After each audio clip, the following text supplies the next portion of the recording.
गुरु ब्रह्मा गुरु विष्णु गुरुदेवो महेश्वर गुरु साक्षात् परम ब्रह्म तस्मै श्री गुरवे नमः।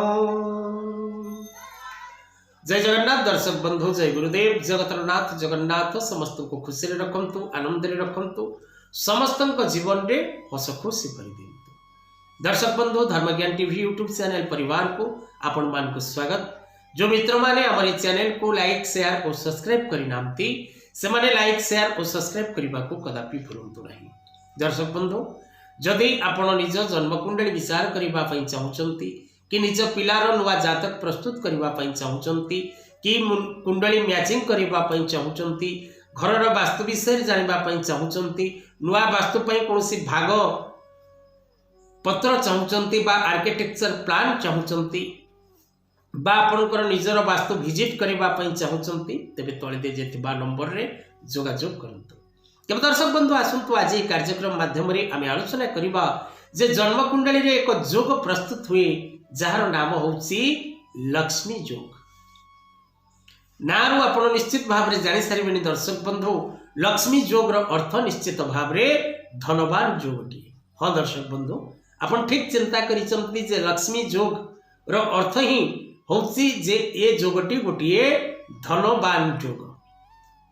जो व्यक्ति जन्म कुंडली रे ए लक्ष्मी जोग क्रिएट ही थाए, से व्यक्ति जीवन में कदापि दुख दारिद्र कष्ट मध्य थिले मध्य, कारण जे खाली आपण को जन्म कुंडली लक्ष्मी जोग क्रिएट ही गले आपण जने धनाढ्य व्यक्ति हिजबे, दैट इज नॉट पॉसिबल। कारण जन्म कुंडली मध्य रे प्रत्येक ग्रह रो फल हमको भोग करबा को पड़ता है। जोग अनुसार मनुष्य भोग प्राप्त करिता है।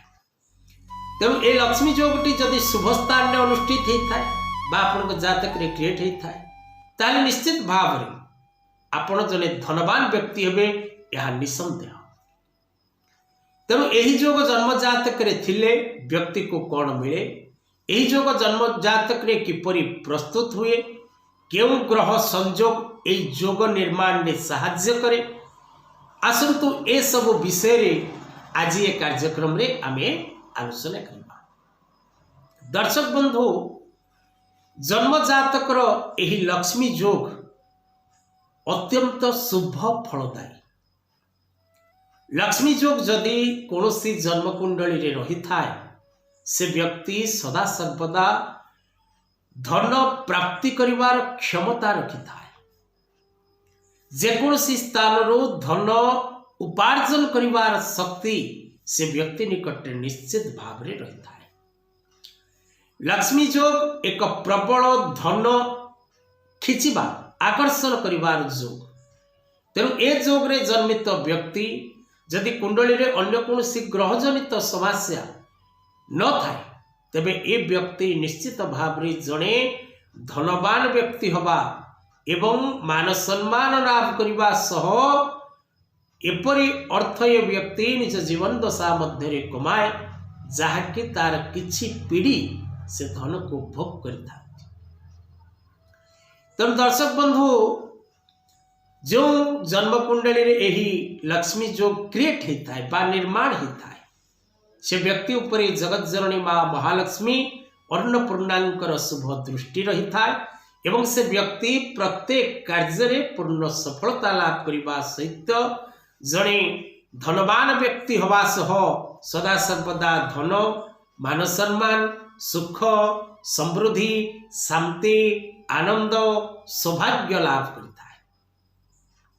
तबे ज्योतिष शास्त्र अनुसार दर्शक बंधु, जो जन्म कुंडली रे नवम भाव स्वामी अर्थात नवमेश भाग्यर स्वामी और लग्न स्वामी लग्नेश अर्थात आपण को जातक लग्नस्थ घर मालिक बा स्वामी एवं भाग्य भाव स्वामी जदि कौनसी स्थिति रे एकत्र अवस्थान करिथांती, तेबे आपण को जन्म कुंडली रे लक्ष्मी नामक जोग क्रिएट हुए बा निर्माण हुए, किंबा लग्नेश भाग्येश बा नवमेश एवं पंचम भावर स्वामी पंचमेश, ये तीन जन जाक जदि गोटे स्थान रे अवस्थान करती, तेबे सही जन्म कुंडली मध्यरे एही लक्ष्मी जोग मध्य क्रिएट होता है। मने करंतु आपणकर कन्या लग्न, आपणक लग्न पाई लग्नाधिप होउचंती बुध एवं आपणक जातक पाई भाग्याधिप गृहर स्वामी बा ग्रह होउचंती शुक्र, नवम भावर स्वामी। ए दुईटी ग्रह जदि आपणकर जन्म कुंडलीर द्वितीय स्थान अर्थात तुला घरे अछंती मने करंतु, नचेत आपणकर पंचम स्थान मकर घरे अछंती एवं मकर घरे पंचमाधिप शनि विराजमान करिछंती, तेबे आपणकर जन्म जातक रे लक्ष्मी जोग क्रिएट हेबो एवं लक्ष्मी जोग सह आपणकर गोटे अन्य जोग सृष्टि हेबो जहाँकि राजाधिराज जोग।